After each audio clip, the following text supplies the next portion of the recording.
Well, we are counting down to the start of the NFL draft. You are looking live.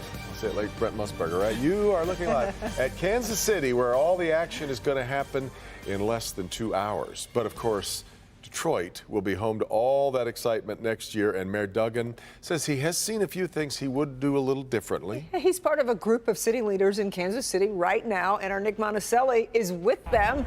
So, Nick, what are they eyeing here?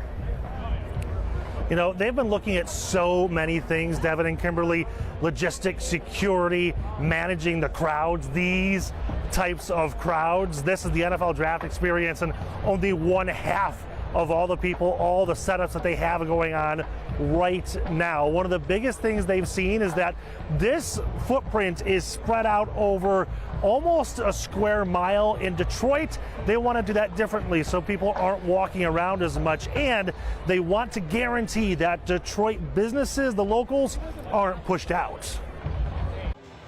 It's awesome. It's like a NFL Field of Dreams. It took mere moments to find Lions here in Kansas City, but while the hundreds of thousands of other fans enjoy the draft experience, the other Detroit team is doing their own scouting, looking to see how Detroit can improve for next year. Simple things like signage. Where do people come? Where do they drop off? Where does an Uber driver pick up or drop off?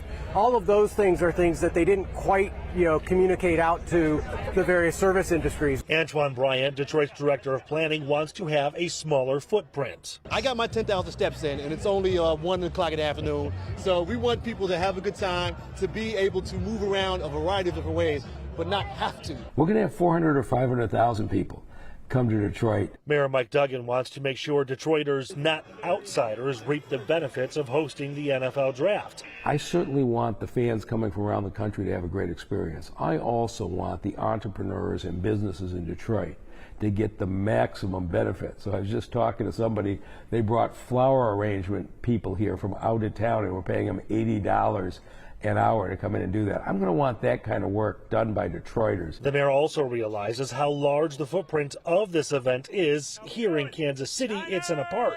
In Detroit, it will be downtown. They'll take a month to build that stage. We need to make sure we aren't disturbing business for that entire month. And that's a big part of why DPW is here. Go Detroit!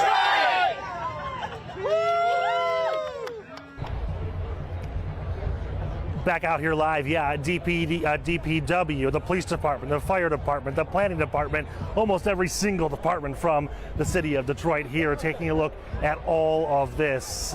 Devin, Kimberly, just amazing to look out and you see all of this. And when the mayor said it takes about a month to build, I thought, well, that seems like a long time. And you see this and you're like, oh, it only takes a month?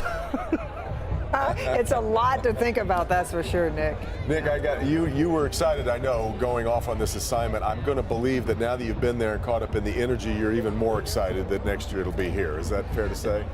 Yeah, 100%, Devin, and here's why, and this is something we'll actually talk about on Local 4 News at 11 o'clock, is that the mayor talks about the economic revenue coming into the city of Detroit being somewhere around $150, maybe $200 million. That's fantastic, but his long-term vision is that the draft will change perspectives and visions, what people think of Detroit, and we'll have even more people visiting after the fact.